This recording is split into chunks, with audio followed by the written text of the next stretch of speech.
Welcome. We're going to be doing Brachos Daf Lamed Daled, page 34 of Brachot.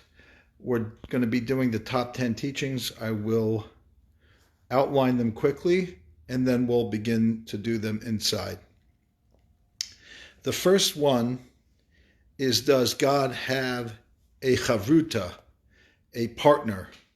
And if you want to be his partner, is that too casual a relationship, so to speak, to have with God? Okay, so that's number one. We'll see that has a halachic consequence, either in a heretical view that some Jews had in ancient times that may have actually been uncovered in part in the Dead Sea Scrolls.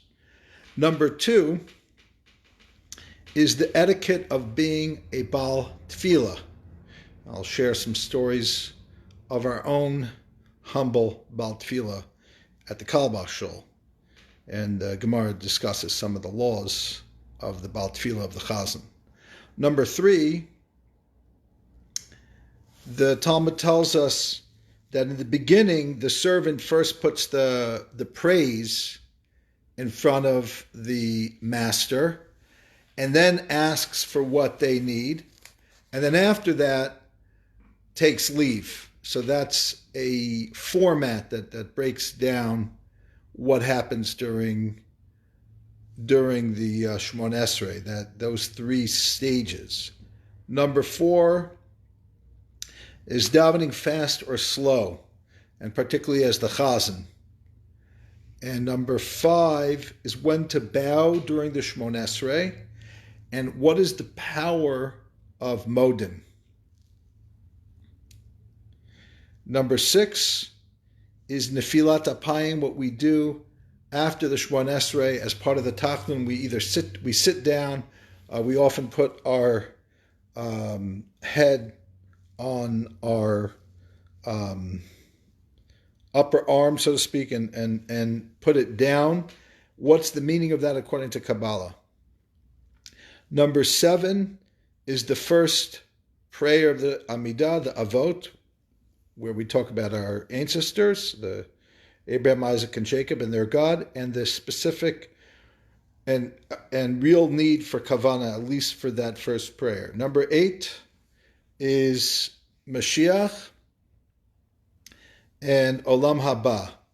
What's the difference? As well as Gan and Eden. We always think of it as Gan Eden. The Talmud tells us there is the Gan and there's the Eden. They're actually two different things. And we're going to learn of the major debate about Moshiach and Olam Haba between Maimonides and Nachmanadies. Number nine is, what's higher, a tzadik, a righteous person who never sinned, or a Baal Teshuva, somebody who sinned but repented? Number 10 is Chanina Ben Dosa, somebody who was able to perform tremendous miracles just through the power of their prayer. And we're going to talk about how he fits in vis-a-vis other great scholars who were more learned than him, yet did not have his spiritual abilities when it came to their prayers being answered, and how the Talmud reconciles different elements of spirituality with I don't want to use the word shamanic powers, but miraculous powers, versus spirituality that's imposed through leadership and intellectual skills, and contrast those two as the Talmud does. So now we're going to get started from the beginning. So to really do this, to really begin with number one, which is about, does God have a chavruta? Let's talk a little bit about the context of how Lamed Daled 34 begins. What's its context? Okay, so let's take a look. So if you look, that's the top of Lamed Daled. Now we'll flip back the page because it's a continuation of the bottom of Lamed Gimel. And the Mishnah had said, somebody who says about in regards to the cane tzipar, in regards to the mother bird and the baby birds or the eggs, that the God who's compassionate over the mother bird should likewise be compassionate over us. We silence them. And other things like that. Okay? Now, and another example would be modim. We bow to you or acknowledge you. We bow to you and acknowledge you. Now, the Gemara says it's clear why you would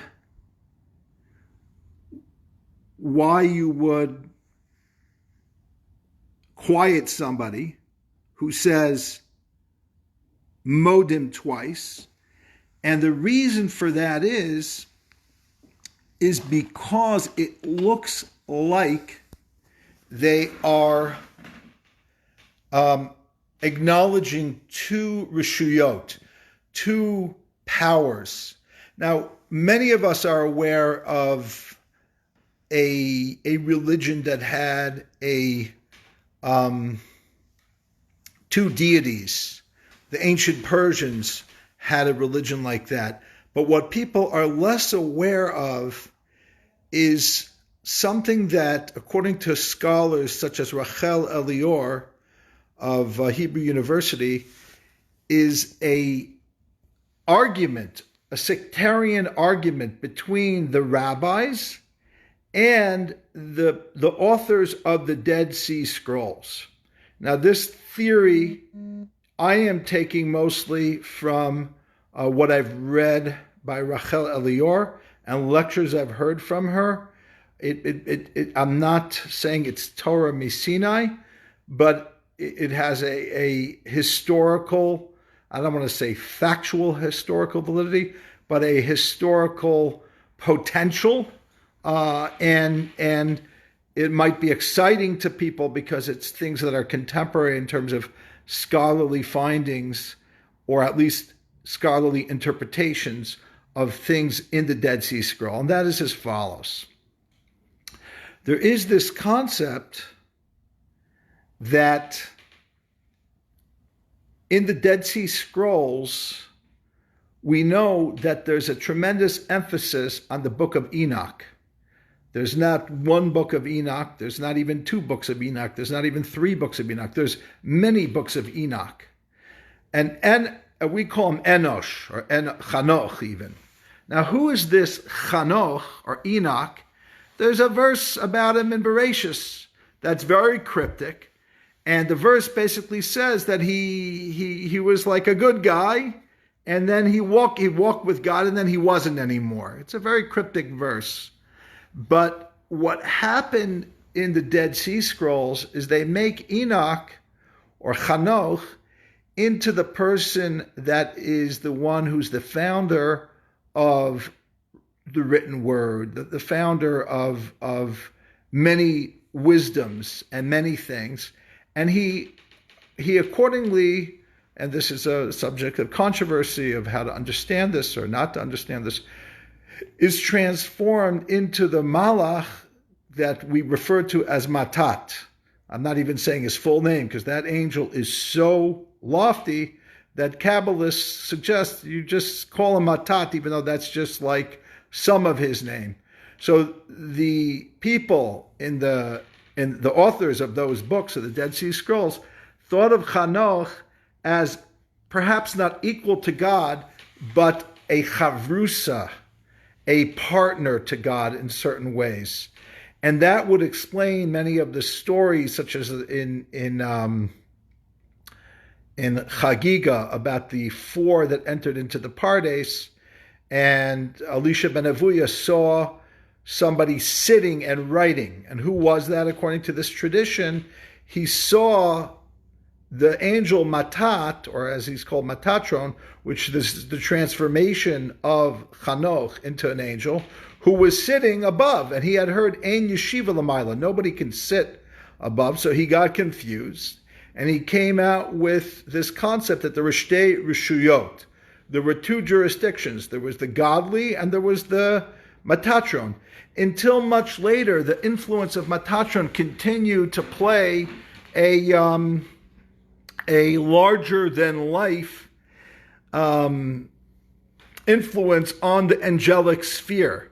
In fact, one of the scholarly debates right now is if the view, so to speak, of Matatron or Matat and Chanoch of the Dead Sea Scrolls is reflected in the writings of the Merkava mystics. And there's a scholarly debate about whether they knew about one another and inspired by it, or maybe they didn't read Rachel Elior's book, or maybe they did. I mean, figuratively, her book wasn't around. That's a joke. It's an inside joke.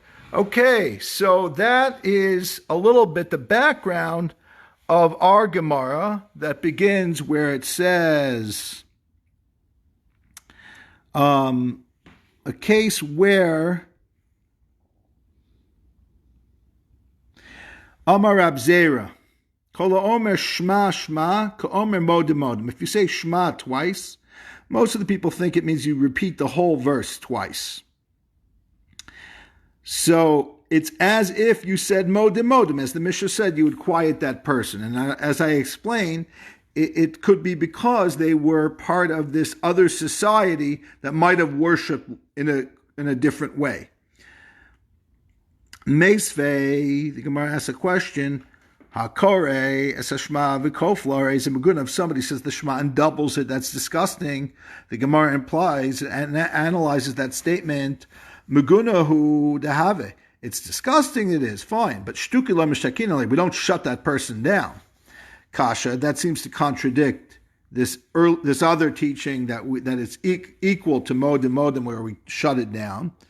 So Hadamar Milsa. The answer is, the way most of the Rishonim and Achronim read it, is in the case where he says Shema, Shema, you quiet him down.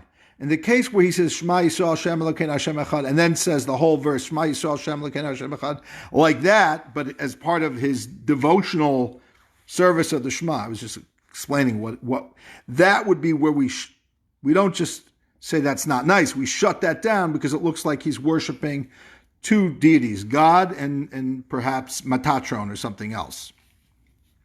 V'tani la v'hada amar psuka v'tani le amar papa la baya v'dilma mikar lo kivin daite. Somebody wants to say, what if maybe the reason why he's saying it twice is because the first time he didn't have the right intention, he was distracted, and after saying Shema Yisrael, he's like, oh, I just said the Shema, and I wasn't thinking about anything, I was distracted. Let me say it again. Maybe, why are we giving it these nefarious explanations about some cult or something that we don't even really know what they did or didn't do? Instead, just say an obvious explanation that somebody was distracted, realized after saying it that they didn't mean it, and they repeat it with kavana. The Gemara says no. The Gemara says something very perplexing. So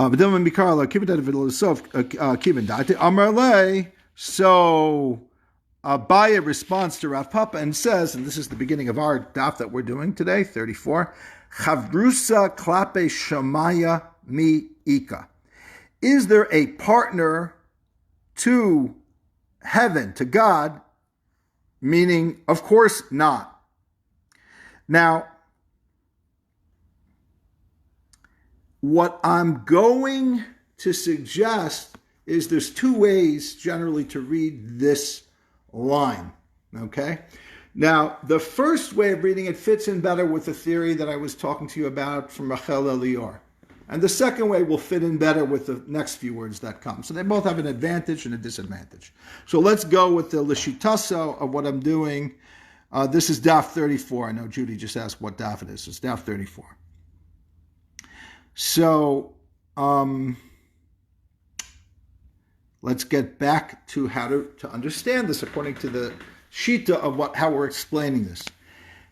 Chavrusa klape shemayim mi'ika means, is there a familiarity? In other words, what would lead somebody to say Shema, Shema, even though you're making an argument to say it's possible somebody didn't have kavana? But what that also says is that you're declaring God's oneness twice in a row, which could be understood to mean There's God is one, and his friend is one, so to speak. Therefore, it's saying there's this whole idea of your casualness towards reciting the Shema twice is a reflection of a very wrong view, which is there's a casualness to God in that he has a partner. And if that partner was originally, let's say, Chanoch, who turned into an angel, that means ultimately we are human gods. We can become gods. And that's why we can, God, okay, let me say the Shema again. Just like you have a partner above. So that's one way of reading it. The other way of reading it is by continuing what it says, and it says the following. If the person doesn't have intention the first time around, we teach them a lesson with a hammer. Till they learn how to have the intention the first time. There's a couple problems with that. First of all, it's a very extreme methodology of teaching people to have kavana. Threatening people with bodily harm, and not even a soft hand, but a hard hammer, seems antithetical to the real way that a person should approach God, with a healthy level of awe and love, not an unhealthy fear of a physical punishment. Okay, but that might be my problem, that I'm having issues with that. I've always had issues with that, so maybe that's me. Or maybe it's the Talmud. Or maybe we're not reading it right. Maybe the point here is the simple reading, not the reading I've been given before, is don't be so casual, meaning to not read it correctly in the first place with the right intention, because casualness has no place in prayer, especially for the Shema, and we teach that person a hard lesson with a hard hammer. The hammer represents sternness, so to speak. Okay.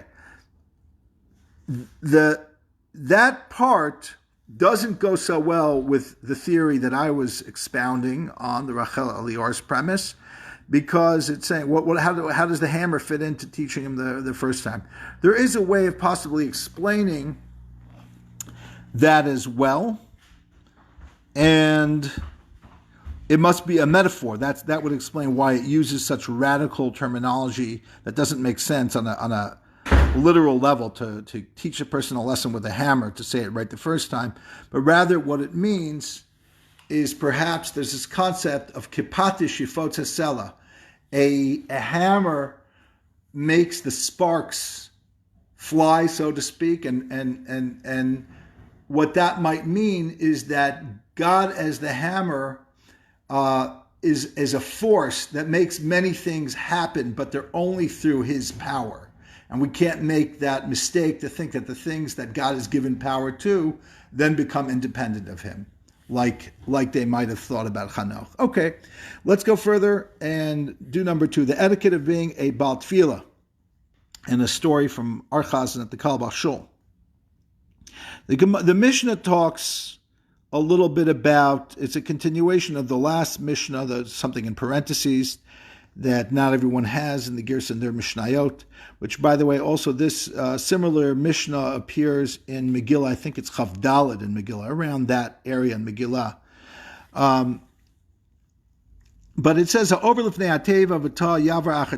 somebody is leading the congregation, and the expression they would use is the one who goes up to the ark, although it might have been actually, they might have gone down. Anyway, if that person makes a mistake, you replace them, and the replacement chazan should not refuse. Where does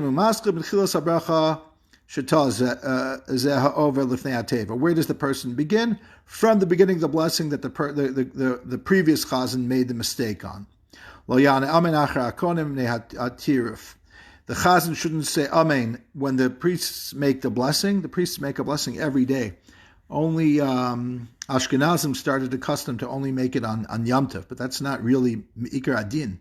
V'im ein shem kohen Elohu lo yisa es kappa v'im haftachasashu nos es kappa v'chos l'tfilas rishai. Okay, that's a little bit about how the Chazan interacts with other Kohanim. Does he, if he himself is a Kohen, does he get to join the Kohanim, or do we have somebody else be the Chazan, or if he's the Chazan, he doesn't get to join the Kohanim? Okay, so the Gemara says, on this note of siruv, of refusing to be the Chazan, and in this particular case in the Mishnah, not to refuse, the Gemara says, Tani Rabban, over lifnei atei v'tzech l'sar, v'meina masar of doma l'tal she'en bo melech, v'masar v'yosem midai doma l'tal she'chdi chasod melech. The rabbis taught, the Brisa, that when it comes to a Chazan or about tefillah, don't run to take the amid. If somebody says, would you like to daven? You don't say yes. If they ask you, would you like to daven? You're like, I don't know. I don't think so. And so, no, we really would like you to daven. Nah. And you ask them like a bunch of times, and the whole time the person is refusing. That's too much. So the Gemara says the custom is the first time you ask, you say no.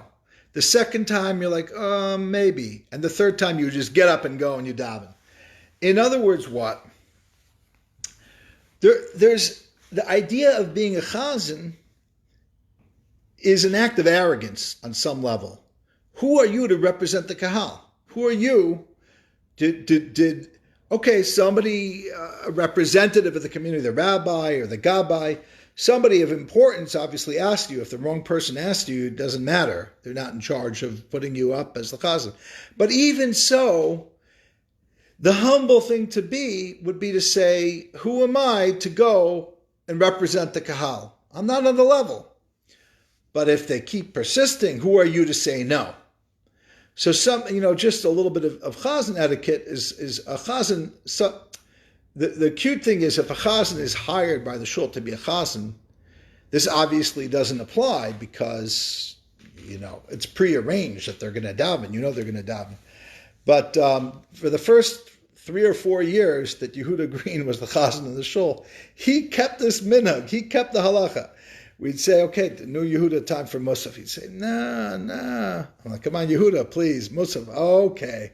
Yehuda would himself, we knew he was the chazan. He was the hired chazan. And he would still keep this thing as if he's not going to daven, or maybe he's not sure. Okay, fine, I'll daven. Eventually, after 4 years of that, we're like, okay, Yehuda, come on, stop already. You've done it enough that it's counted permanently that you're not running to be the chazan. Now you could just get up and go and be the chazan. But it's really meant for non-professional chazanim. And also it's because sometimes you have somebody who's not a professional chazan, wants to be the chazan. And honestly, there's a great joke that Rabbi Buchwald, Ephraim Buchwald from National Jewish Outreach Program tells, where a guy calls up the shul and he says, Rabbi, I have yahrzeit, I'd like to daven. I'd like the amud, it's called. Right here, the Mishnah refers to it as the teva. Today we'd say, I'd like the amud. And this expression, I'd like to be the shliach tzibur, the cantor. So the rabbi says, sure, okay. So it's I don't know if it's Shabbos morning or a daily minyan. The details of the story, I don't know. He starts davening, and the guy's voice is awful. It's terrible. So the rabbi calls the chazan. He says, chazan, come over here. He says, do me a favor, tell the shliach, this guy davening, that somebody else is going to take over for yishtabach. So the gabbai goes over and he whispers in his ear to the guy davening that somebody's going to take over for yishtabach. And the guy davening, he says, no. The gabbai goes back to the rabbi and says, Rabbi, I don't know what to do. He's saying no. The rabbi says, tell them one more time. And again, the guy said no. So the rabbi and the chazan together arranged that two big, strong people should get up. And if he doesn't want to, on his own, go down from the bima and stop davening, they literally pick him up and carry him off the bima. So he refuses to go down. So the two guys heave and try to pick him up. And lo and behold, the guy tied himself with his gartel to the bima. They can't lift him up. He's tied to the bima. They have no choice. They can't throw him off of the bima, so he continues davening Shachris, and then he concludes. And the rabbi is perplexed and said, "Why did you tie yourself to the bima?" So the fellow said, "Do you think this is the first time that I'm davening for the amud?" That's the punchline. In other words, he had such a bad voice that every time he would daven, they would try to take him down in the middle. So he's being used to being kicked off the bima. So he planned accordingly and tied himself down to the bima. So that might be another reason why there's an etiquette. You don't run to be the chazan because perhaps you should give somebody else a chance. Perhaps it isn't your place to always take up that role as the chazan. So again, those are two simple reasons why a person should have the right balance of refusing to take that position. One, as an act of humility. B, maybe there are other people and you're being asked for whatever reason. People don't want to insult you, but you should understand on your own that you shouldn't always run. There's an understanding that a person can turn into a love the bima more than is necessary. Okay, that's number 2.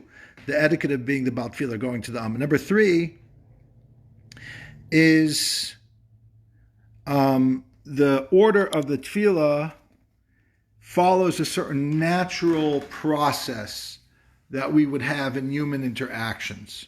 And what is that? It's very simple. If you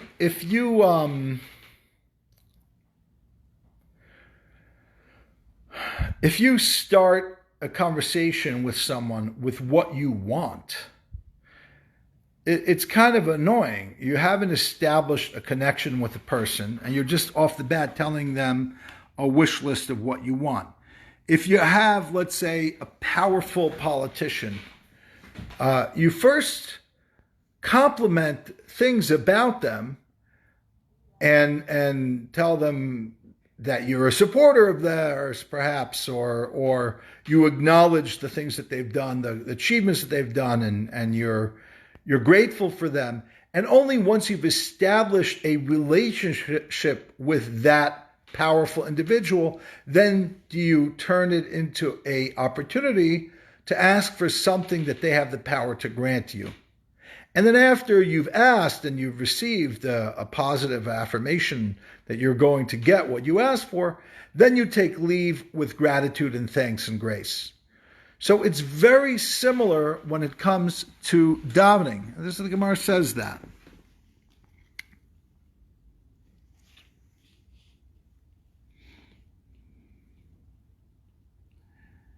So the Gemara says, Amar Reb Chanina, Rishonos doma le'eved, shemisader shvach lifnei rabo. The first 3 blessings of the amida are similar to a servant who puts in place the words of praise for the master. Emtsait, the 12 in the middle, which are actually 13. Doma le'eved shemivakash pras mirabo. That's similar to the servant who then goes on to ask for something from their master. And achronos, the last 3, doma le'eved shekibel pras mirabo v'nifter.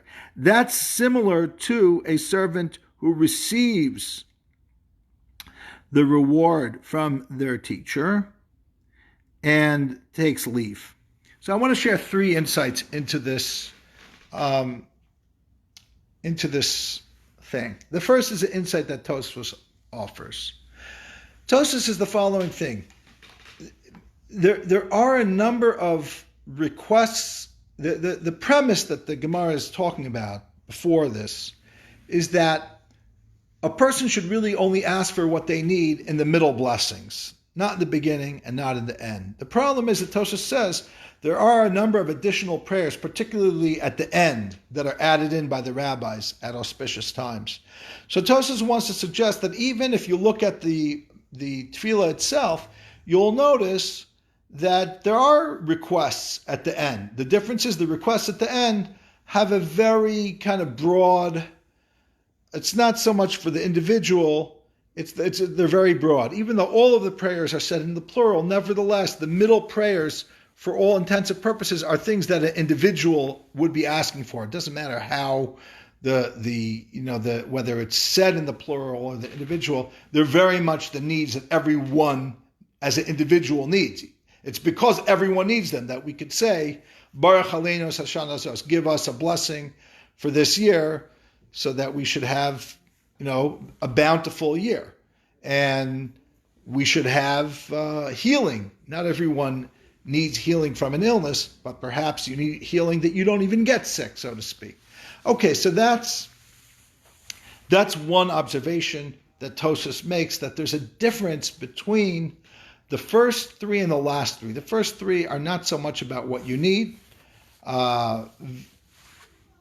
and the last three, the middle, are really about what you need, and the last three are sometimes about what you need, but not so much what you individually need, but we as a group need. Okay.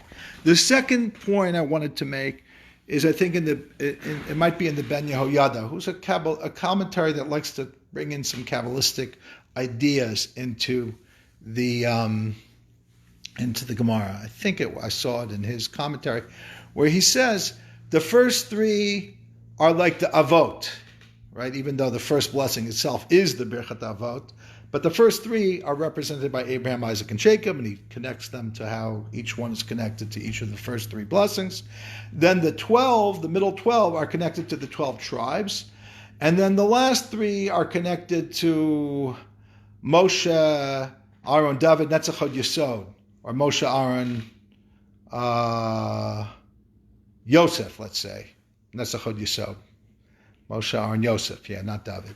Okay, so that's the second thing. Okay, we like to link up different parts of the prayer with different kind of archetypal biblical figures or different sfirot. That's the Ari has a lot, way more complicated than the Rashash in terms of very intricate kavanot tefillah based on every gematria of every word, and so that's a very much a Kabbalistic tradition. But there are simpler versions of what to do for those who are not into all the gematrias and things like that, and the shemos, different ways of spelling out God's names. Okay, the third insight I wanted to share with you on this teaching is the insight of the Mea Shiloach. The Mea Shiloach is saying that our avoda, our inner spiritual work, is always a double process. How so?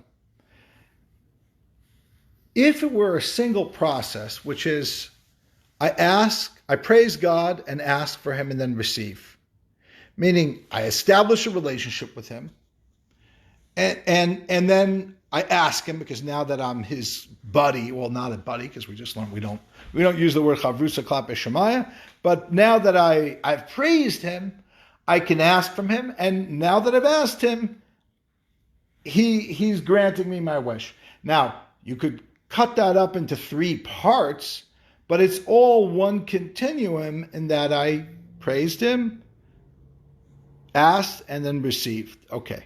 Comes the Ishbitzer and says that if you're medayik and at this Gemara, what you'll see is an interesting way of reading the final conclusion of the amida, which is Acharonos dome le'evet shekibel pras merabo v'nifter v'holach lo. The last three blessings are like the servant that received the reward from his master and takes leave and goes on his way. The Ishbitzer says the following.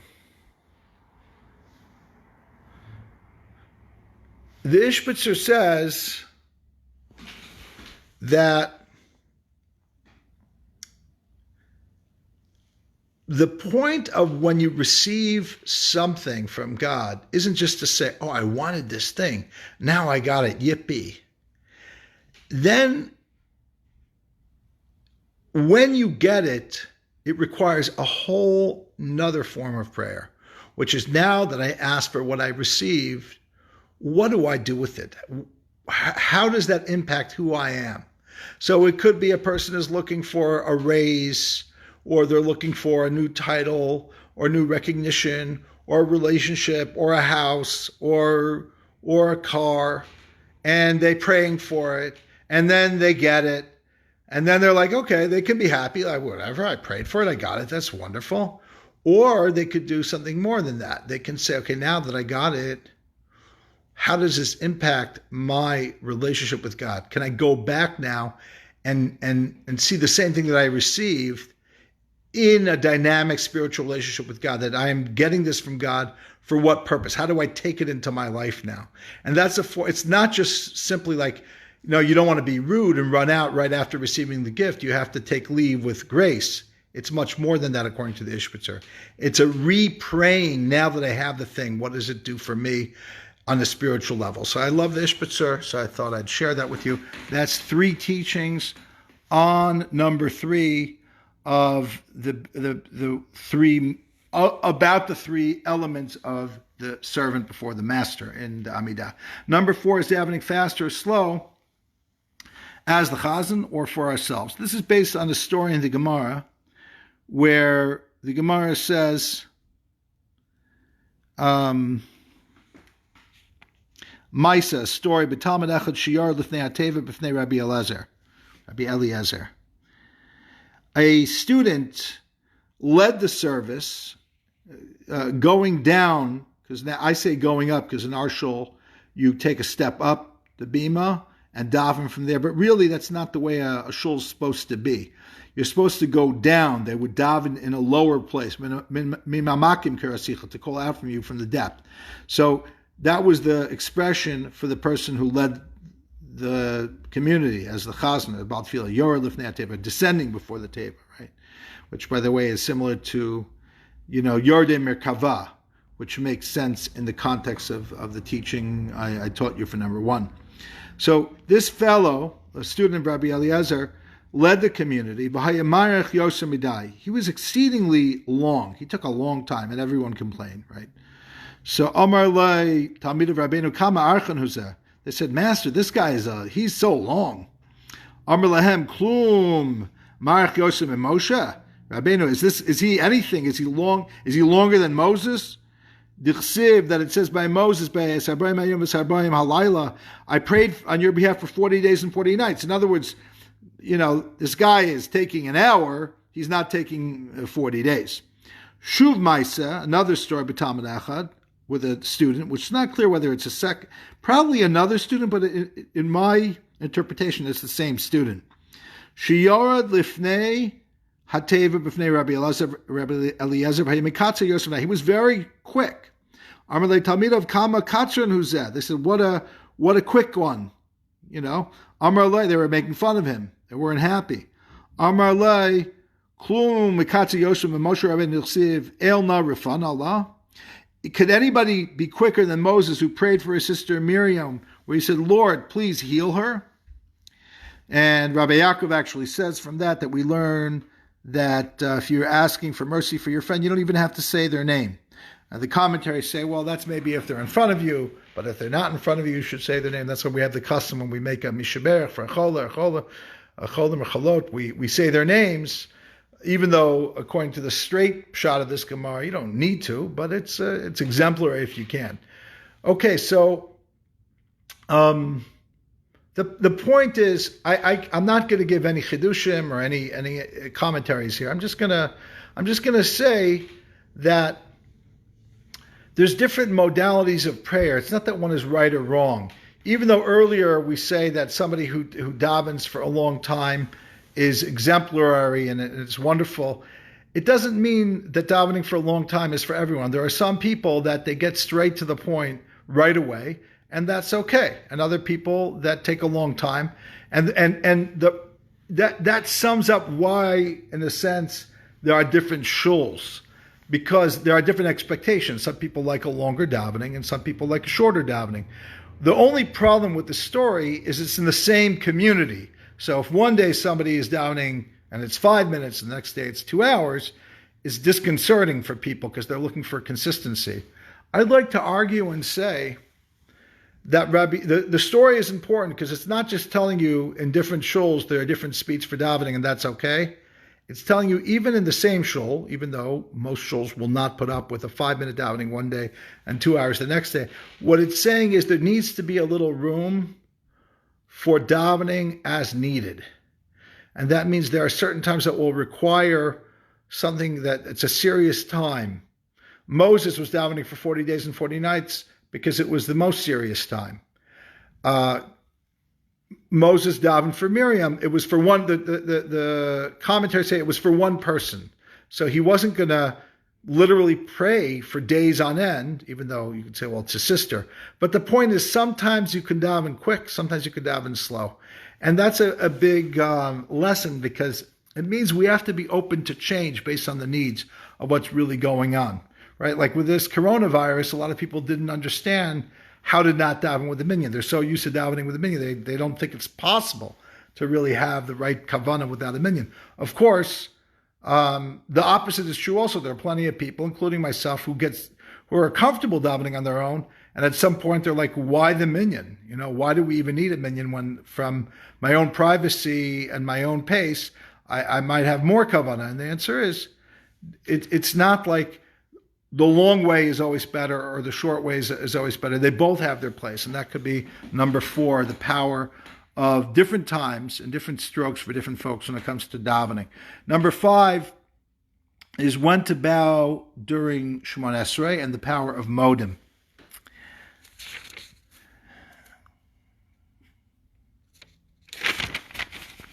Okay, let's see. So it's on the bottom of Lamed Daled Amud Aleph and the top of Lamed Daled Amud Beis. Tana Rabbanan. The rabbis taught, Elu Brachos Sh'adam Shoche Behen Avot Tchila V'Sof. These are the blessings that a person does that bow at the knees and then at the waist, like Baruch Atah.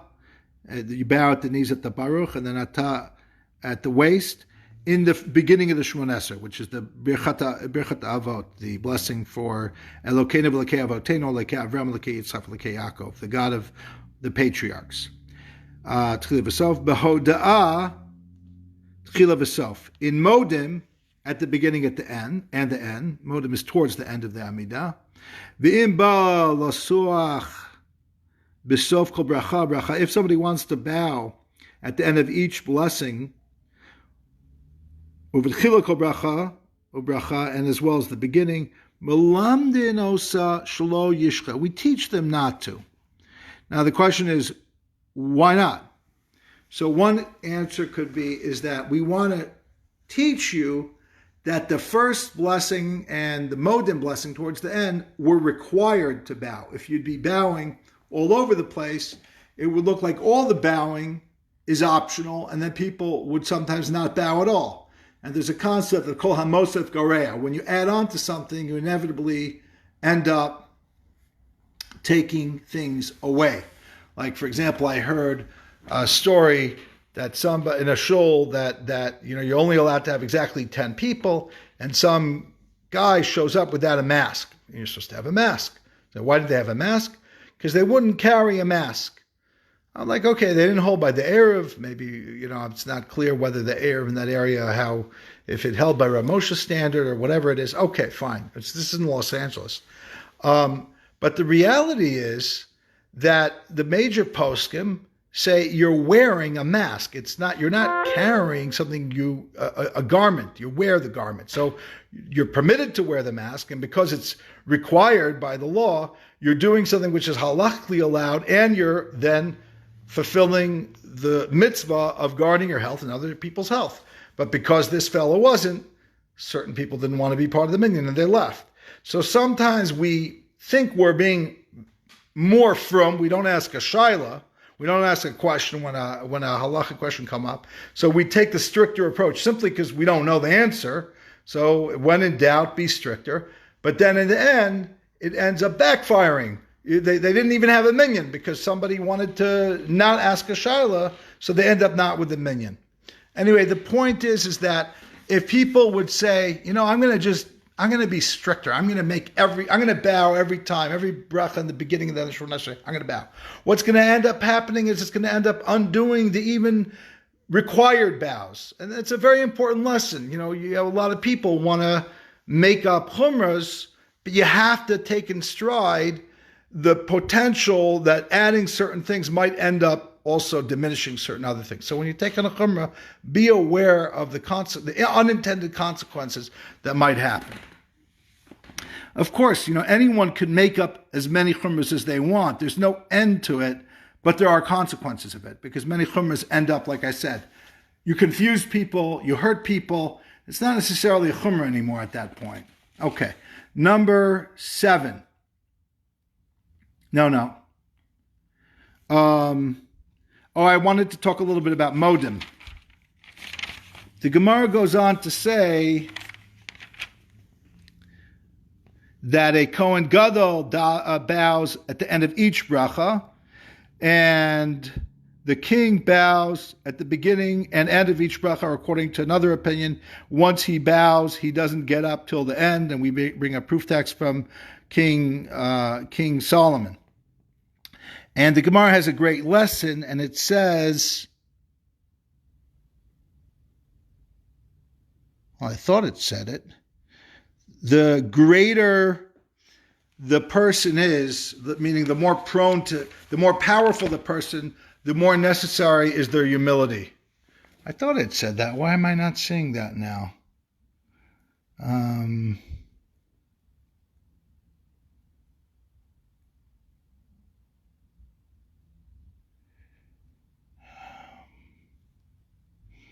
I don't know why I'm not seeing that. My memory is so bad. I could just read something and then not see it. Oh, it's in Rashi. So Rashi says, Kol mashu hu gadol biyoser tzarech la'achnia lahashpil atzmo. Whoever is greater has to work more on humbling themselves. I wonder if Rashi just made that up. I mean, not Rashi, make it up. He's Rashi. He doesn't make anything up. He's connected. Or it might be, it sounds like there's a small chance that line comes from the Gemara in Megillah. I'll have to look it up later, because the Gemara in Megillah is very similar to our Gemara. And I'm wondering if I saw that in Megillah, because I thought it was in Gemara, but it's not in the Gemara here. It's only in Rashi. But what a great lesson, which is the higher you are, the more you have to work on your humility. It couldn't be more true, because with great responsibility and power comes the corruption that goes along with that, and therefore the work has to be that much stronger. Then the Gemara talks about modim, and there's 2 ways of learning this Gemara. The Gemara says that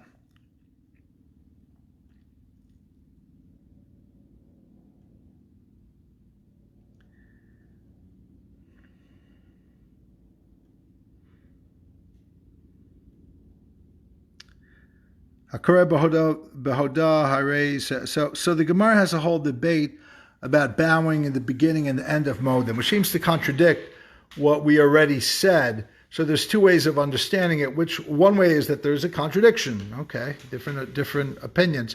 Another way is that the issue with bowing twice at modim that the Gemara points out is not for the silent Shemona Esrei, but for the modim de Rabbanan. When we bow, when the Chazon's repeating the Shemona Esrei, we get up for modim. Okay, but on that note, let's talk a little bit about modim in general. The modim that we say, the regular modim and the modim de Rabbanan as well. The Gemara contrasts the hoda'ah of modim with other forms of prayer that have the same root word of hoda'ah, like Noda L'cha Hashem Elokeinu in the second blessing of Birchat HaMazon, the grace after meals, or Hodu Lashem in Hallel. So there are different forms of acknowledging God, but some of the commentaries say that modim in the Shemona Esrei doesn't just mean acknowledge God, or I'm thankful to you, or I acknowledge you. It means much more than that. It actually means to bow.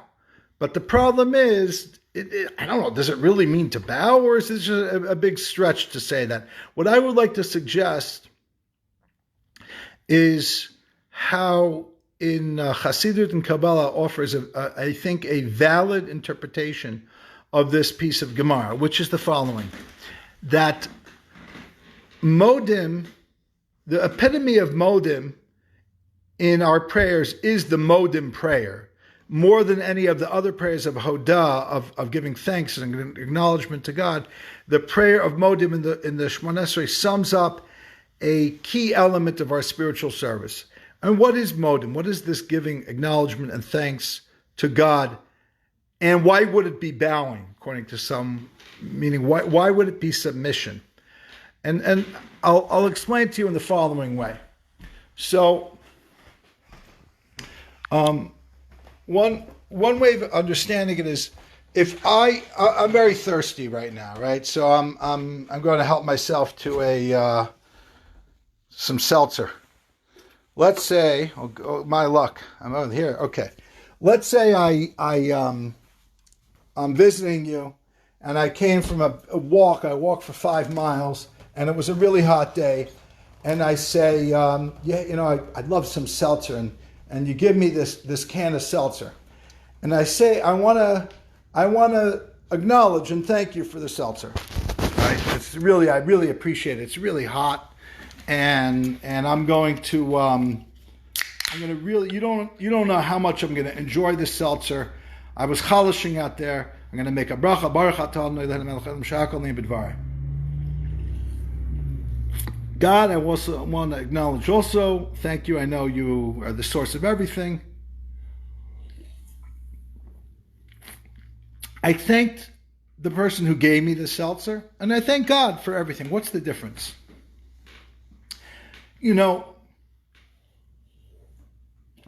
God forbid if you're sick and you get well, at that point you realize that everything you have is from the Rabban Shalom, from the Master of the world. It's not just the can of seltzer. It's your life itself and everything and every part of existence.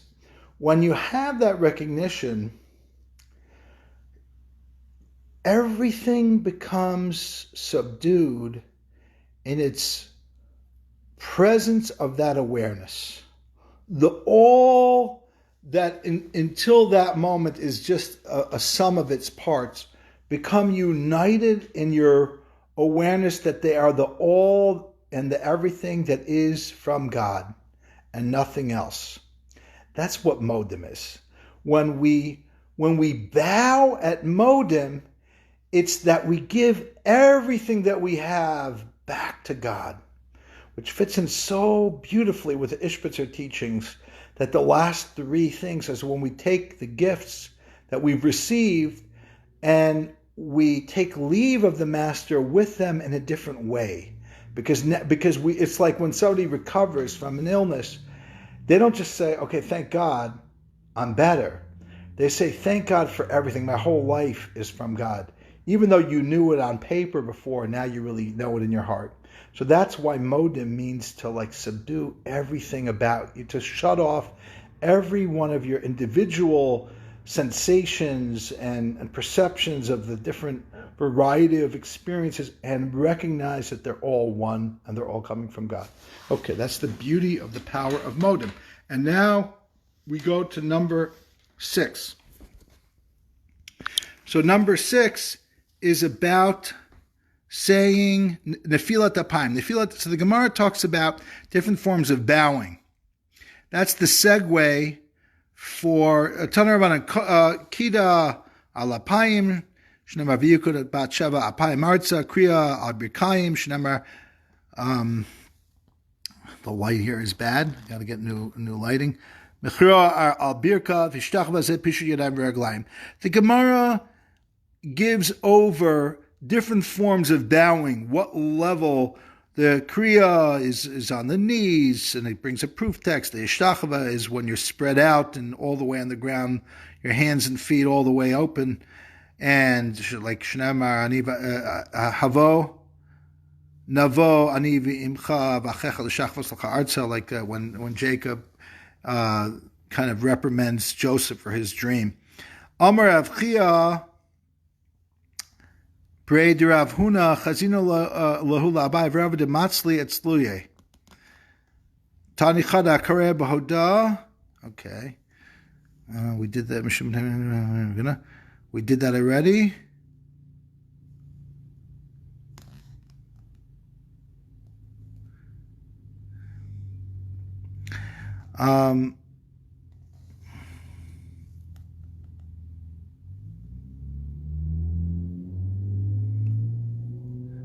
So what we're talking about here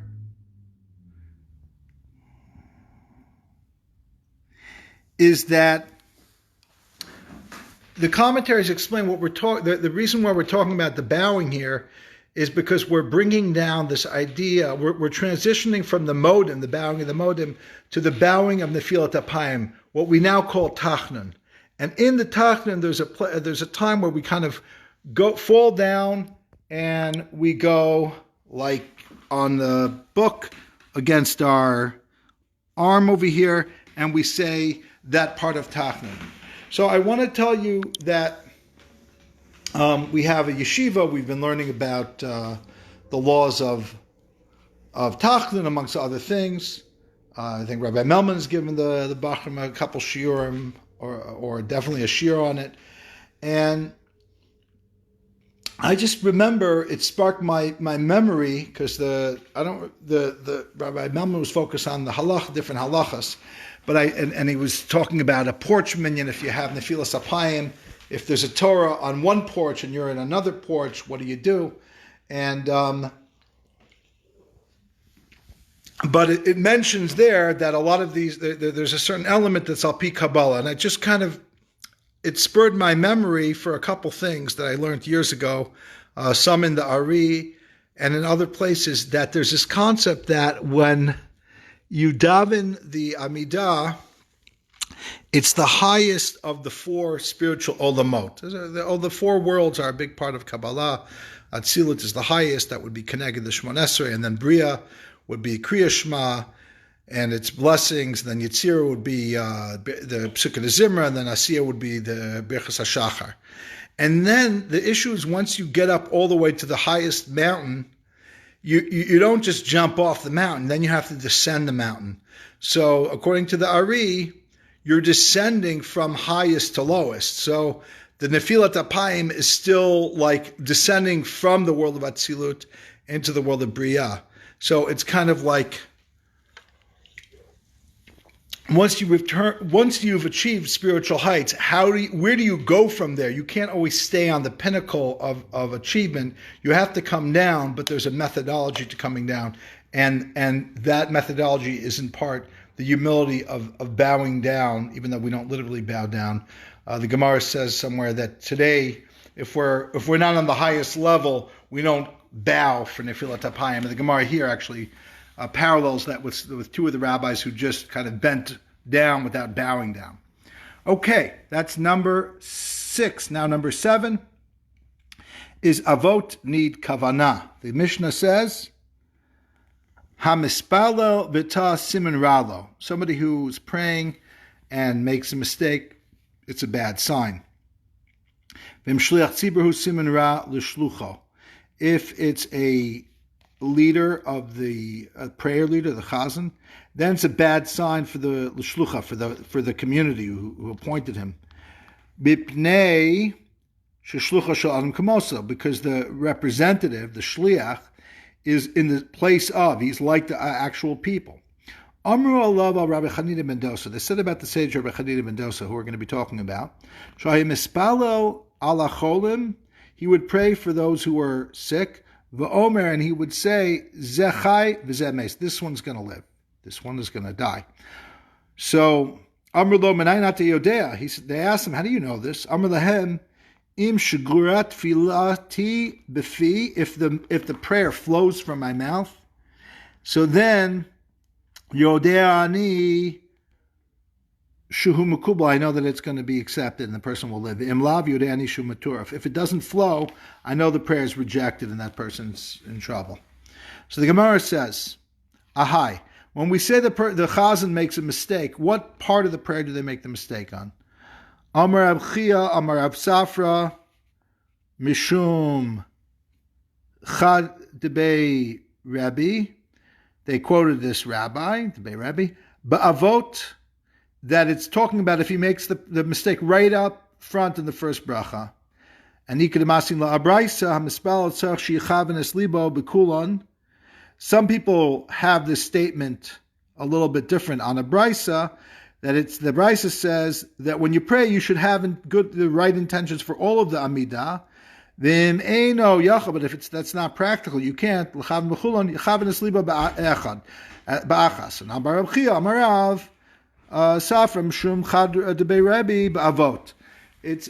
same teaching is then turned as an interpretation of this brisa. So if you can only pick one prayer to have the kavana in, it would be an avot.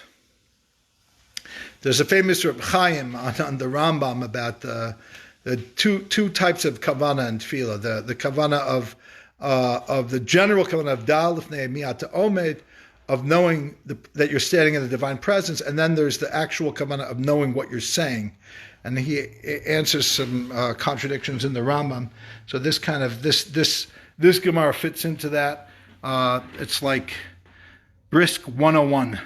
Everybody who writes about Reb Chaim of Brisk and the Brisker Derech inevitably uses that chiluk, that distinction, as a model teaching of the Brisker Derech. Okay.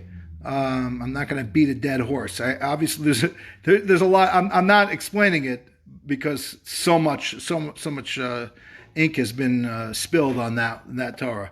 Number 8. Number 8 is the big one.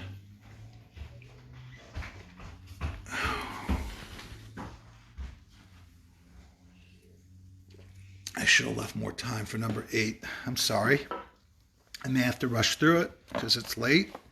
Number 8 is Moshiach, Olam Haba, Gan and Eden. Maimonides versus Nachmanadies. Okay, let's take a look inside the Gemara here. So this is a prolonged discussion.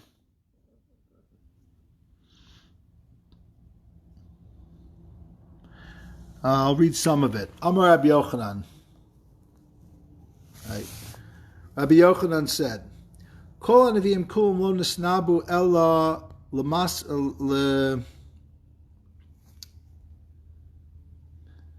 lemasi bito l'talmid chacham. All the prophets and the Nevi'im, when they prophesied about, the good things that are to come in the future, what they were really prophesizing is the level of when somebody has the daughter marry a Torah scholar. And somebody who helps a scholar in business. They make sure that the scholar survives by, doing the right thing. And letting the scholar benefit from the state of this individual. Ayin lo ra'asa. The scholar's reward itself, no eye. The prophets haven't prophesied about that, which makes sense because we say that Talmud Chacham Adif Minavi, that the Torah scholar is in a higher level than ever. The Nevi'im never even got around to be able to begin to imagine what a Torah scholar is able to achieve, and therefore what his reward is going to be. Like it says, Ayin lo ra'asa Elokim zelosecha yasin l'machakelo. Amar Rabbi Chia bar Ava, Amar Rabbi Yochanan, Kol hanavim kulam lo nisnabu ela lebali tshuva avol tzadikim gemurim ayin lo ra'asa. But the pure righteous tzaddikim, they had no idea. They were only talking about they can only see what the Baal Tshuva would get. Okay, now here's the point of where we want to spend a little time more. Rabbi Yochanan says, Kol hanavim lo nisnabu ela li'mos HaMashiach. Sorry about that little squiggle there. All the prophets only prophesied about the days of Moshiach. Aval Olam Haba, but the world to come. Ayin l'rasa. Nobody's seen that. They bring that pliga to Shmuel, but that's an argument that Shmuel argues with. Amar Shmuel, ein bein olam haza li'amos haMashiach elo.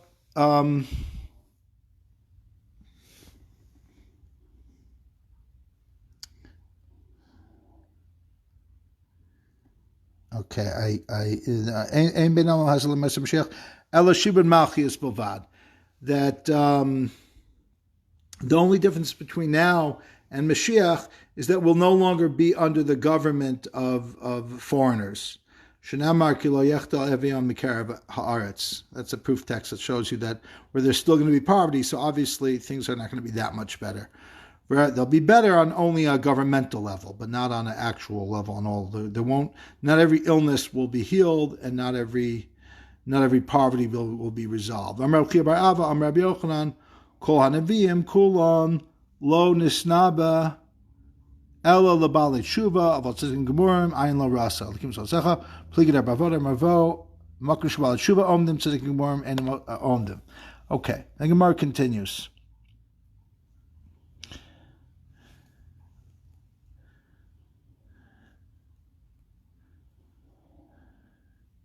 I'll read a little bit more. Adar Arishon Heichan Haya Began. Now, where was Adam? He was in the Gan. V'Shema Tomer Hu Gan Hu Eden is the same thing. Gan Eden is the same place. Tamalomar V'Nahar Yotzim Eden. And the Torah comes to teach us. This is the favorite verse in the Zohar. A river flows out of Eden. Lahashkos Es Hagan, to give liquid or nourishment to the garden. Gan L'chud V'Eden L'chud. We see from this verse that there's one place that's the garden, and a separate place that's Eden. Eden is the source, and Gan is this other place that the river goes out to nourish. Okay, so I missed out a couple lines that are a little bit relevant for what we're discussing. But be that as it may, let's. This is an interesting and important topic because a lot of people are not really familiar with it, and in part it's because there's a little confusion around it. It's debated in the Talmud, and then there's a debate about the debate. So simply put, when something is complicated and it's not like a halacha l'maisa thing, it's not like a practical level of observance, and I need to know the halacha, a lot of people don't really give it much thought.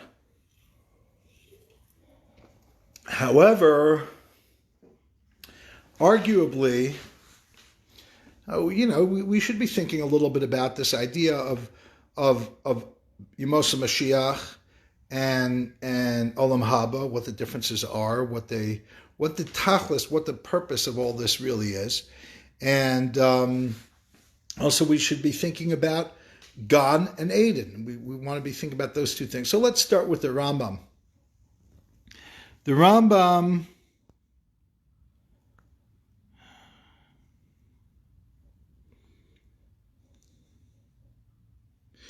The Rambam says the following thing,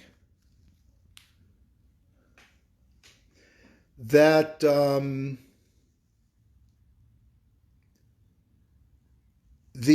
Yemos Mashiach, first of all, he seems to say, like the opinion in the Gemara that says that Ein Bein Olam Hazeh Yemos Mashiach Ela Shibud Malchius Bilvad. He seems to indicate that Olam Kimin Hago Noeg, that when Moshiach will come, the world will be pretty much the same, except we'll have a government that's in tune with the values of Torah. That's what the Rambam seems to say. There's others who argue, I think the Lechem Mishnah might say, that no, actually, if you read the Rambam carefully, he doesn't really literally mean that he agrees with that opinion that Ein Bein Olam Hazeh Yemos Mashiach Ela Shibud Malchius. He actually does agree that there'll be more than that. So there's a debate, first of all, in how to understand the Rambam.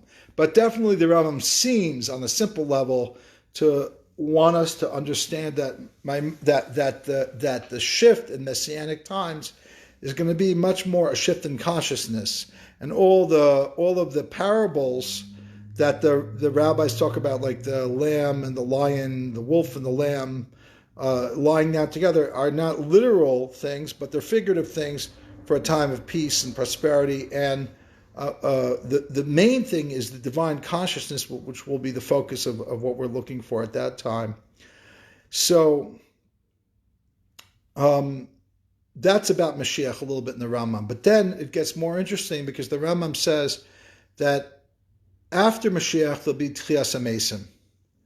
But after Tchias HaMesim, the revival of the dead, after that, at some point, we will no longer live in the physical world, and that will be Olam Haba. The ultimate Olam Haba will be neshamot below gufim, will be souls without being in the body.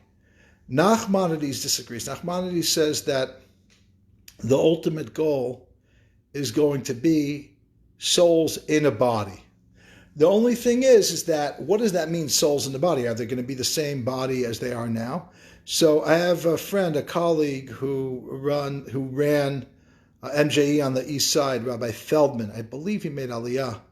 And he wrote his PhD on trying to explain this concept of what Nachmanadies believed when he said that the ultimate will be in Olam Haba will be neshamot begufim.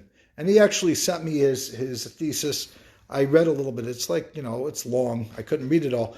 But the basic premise, if I remember correctly, is Nachmanadies spends a long time trying to talk about it's not just a body, it's a guf zach.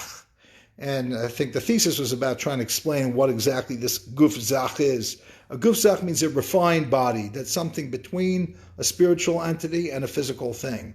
And because it's refined, it doesn't have all of the ta'ivot, all the ordinary obstacles that we would have in the physical world the way it is now.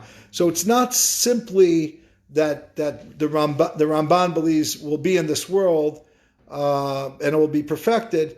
It will be in this world, but it won't really be the way the world is exactly now. So that's something that we have to learn more about. One of the beautiful things, getting back to Maimonides, when he talks about Olam Haba in terms of the afterlife, that is there's two Olam Habas. There's the Olam Haba of right now, which is where a person goes when they die, and then there's the ultimate Olam Haba where everyone will go after Tchias HaMesim. We're going to go into that state of Olam Haba at that point. So there's an interesting thing, I've written a little bit about it, where Maimonides actually describes methodologies of obtaining Olam Haba consciousness while we're alive, because he actually believes that when we use our mind for certain types of things that are not about our bodies, they're about more pure intellectual realm of what's beyond the body, that we then enter into that realm while we're physically alive, and that is like the gateway, so to speak, for that experience to continue in the afterlife. So it's a fascinating thing, especially for Hasidim, Chabad Hasidim, for example, who take some ideas of Maimonides, but modernize it by integrating it with Kabbalah and Hasidus. I say modernize is an interesting way of talking about modernizing Maimonides by Chabad, which is controversial, but I'm willing to defend that at some point. So the idea there becomes where there's a methodology of his bonanut, of basically creating like a heavenliness in your inner world that you're already experiencing here in this world. So in that case, you could actually be in Olam Haba when on Shabbos or when you daven. Me'ein Olam Haba. Shabbos is a taste of paradise. So that's a little bit about number 8. And now number 9 is what's higher, a tzadik or a Baal Teshuva. So the Gemara has a machlokus. And one opinion says the higher, I quoted a little bit of it, and it goes on a little more, that some say a tzaddik is higher and some say a Baal Teshuva is higher. Now, what's the greatness of let me first explain the opinion that says a Baal Teshuva is higher. So, the opinion that says a Baal Teshuva is higher, it's explained I mentioned Chabad, so it's explained, the Alter Rebbe in the Tanya explains that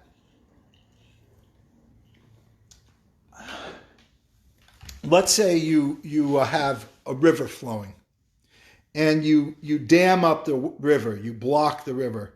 So what's going to happen is the pressure is going to build and build and build and build. And if you then unclog the river, so then the water will gush forth with much more power than it was when it was flowing originally before the dam was built. And in that sense, the Alter Rebbe explains when a person does a sin, they create a blockade between their spiritual being here in this world and their connection to the divine above. But there's still a flow, transmission that's trying to get to them but can't get through. So when they do tshuva, they effectively take away the sin, and in the taking away the sin, both the light of above and even the light that was stuck in the soul that couldn't reconnect is transformed into like a gushing river that now is much more powerful than before. And there's some other beautiful teachings in Igeres Teshuva and Maimonide of the Alter Rebbe and Chabad in general and Chassidus and Chassidus as well. Chabad in particular and Chassidus in general, I should say. So that's a little bit about the Baal Tshuva, the power of why the Baal Tshuva stands in a place that even a tzadik or somebody who never sinned can't stand in. On the other side of things is the idea that a tzaddik gomer is greater, because a tzaddik never actually sinned. So there's something very great about that never having tasted the taste of sin, that they never broke away from their connection to God. There's a very powerful thing in that. I remember when I was in Morristown, we almost always focus on the power of the Baal Tshuva over the tzaddik, even though technically we know there's this Gemara that it's an argument. It's almost like nobody knows it. If they know it, they pay zero attention to it. Everyone knows the Baal Tshuva is greater. And there was a beautiful farbrengen for a few hours. I don't remember the details. Maybe somebody will remind me. It was in Morristown with me when Ramelech farbrenged about this idea of this opinion that says that tzaddik is greater. And he was encouraging us, like, you don't have to be a sinner and then become a Baal Tshuva. You don't have to do that. And he gave a great farbrengen on that. So that's number 8. That was number 9. And number 10 is some stories about Chanina Ben Dosa, the miracle worker. And I hope people can hear more clearly. Leon mentioned that there was some trouble with connecting. So the miracle worker, Rabbi Chanina Ben Dosa, prayed. We mentioned him in the Mishnah that his prayers, he would know who's going to live and who isn't. So, 2 stories. One is Tana Rabban Maisa Shechala B'nosha Rabbi Gamliel. The story is that the son of Rabbi Gamliel became sick. Rabbi Gamliel was the Nasi, as we learned before. So Shagar Shnei Talmid Chacham Eitzel Rabbi Chanina. He sent 2 scholars to Rabbi Chanina so that Rabbi Chanina would pray for him, Ben Dosa. So Levakish al Rachamim. Ki ben Shura Oso Allah Aliyah. As soon as he saw them come, he knew what they were there for. He went to pray in the attic. Ubikash al Rachamim. B'yiridaso Amalem. When he came down from the attic, he said, Lechu. I'm sorry, I cannot read this. It's so small, and there's no light here. Lechu shechatzaso chama. Go because his fever has broken. Amruloi chinaviata. They asked him, "Are you a prophet? How do you know that?" Amr lahen lo navi anochi v'lo ben navi. I'm not a prophet, or the son of a prophet. Ella kach mekabalani im shkur tfilasi befi yodei ani shehu mekabal b'mlav yodei ani shehu maturv. I have a tradition that I know that if the prayer flows out of me, I know that it was accepted, and if it doesn't, I know it was cast down. So Yoshu v'Kosru v'Kivnu Ososha. They wrote down the exact time of that prayer and conversation. Rabbi Gamliel Amalehem len avodo lo chisartim v'lo hisartim al kacha yamaisa ba'ososha chalas l'chama. What happened is they came to Rabbi Gamliel. He in fact gotten better. His fever had broken, and they told him what time. They confirmed that the time that he got better was the exact same time that Rabbi Chanina Ben Dosa had prayed for his recovery. Right? Okay. V'shuv Maisa Rabbi Chanina Ben, another story. Shalach lo matar etzel Rabbi Yochanan ben Zakkai. V'chala ben Rabbi Yochanan ben Zakkai. So the son of Rabbi Yochanan ben Zakkai, that was before Rabbi Gamliel, right? The famous Rabbi Yochanan ben Zakkai, who established the Keren B'Yavna, right? Who saved the Talmidei Chachamim from the destruction of the time of the second Beis Hamikdash. So Amar lo Chanina b'ni bika shel Rachman, pray for my son, the Yichya. So he says, "V'niach roshu ben birkav." He put his head between his feet. Bika shel Rachman, and he davened for compassion. Chaya, and he lived. Amar Rabbi Yochanan ben Zakkai, Amalei Hatiach ben Zakkai es roshu ben birkav kol yom kula lahayu mashkichan alav. He said, I could have prayed all day. They wouldn't have listened to me. Amar lo Ishto, his wife said to Rabbi Yochanan ben Zakkai, "V'chi Chanina galam, is Chanina greater than you?" Amar lo, he responded to his wife, "Lav, no, Elahu doma ke'eved lifnei hamelech." He's like a servant who serves in the king's bedroom, or wherever, office. V'ani doma kesar lifnei hamelech. I'm like nobility. In other words, the guy who's the servant for the king is always coming in and out to see the king every minute, whatever the king needs. He says, I'm a minister. I have to be on the schedule. I don't just walk in anytime I need. So, wow, there's a lot in that. There's Chanina Ben Dosa is basically the antithesis of the scholar who recognizes that their spiritual ability when it comes to prayer is severely stunted. Why is that? I'm going to say something very controversial here. When it comes to a Torah scholar, the emphasis is always on hierarchical relationship with other Torah scholars and with God. So in the hierarchy of things, however great the Torah scholar is, and they could even argue with God occasionally, but at the end of the day, God has the ultimate power when it comes to health and healing. But when it comes to argumentation with God in terms of prayer, then the person who has the ability to change God's mind the most is somebody whose devotion to God is beyond their social standing. Like Chanina Ben Dosa was a very humble person, was a person who was a servant of God in a way that he would do anything and everything, both in front of God and in front of people. So therefore, there was a certain element of Chanina Ben Dosa in his simplicity that he was able to get to a higher place to change God's mind. That's one thing. Another thing is that there's two ways of prayer, two modalities of prayer. One is simply connecting to the Avot, the service of getting to the place you need to be to have your things in order more than what God needs to give you. God will give you what he thinks you really need, but you're not making demands. You pray for what you want, and then God will give you what he gives you. And in that process, you'll learn more about what you really need or what you're afforded in this life. But Chanina Ben Dosa doesn't have to be within that framework. This idea of iyun tefillah, so to speak, we already mentioned this. It doesn't apply to Chanina Ben Dosa. There's another paradigm. He doesn't have to worry. He prays for what he wants, and he gets what he wants. And because of his sincerity, the rest of us aren't on that level, so we can't think that our demands need to be met, because we would then take advantage of just thinking of God as a machine that just fulfills our requests. It wouldn't work itself through who we are, and that's why Chanina Ben Dosa doesn't fit into that paradigm, because he already has transformed himself through prayer, that he is only a servant of God. Anyway, I hope you enjoy, and hope to see you guys again soon.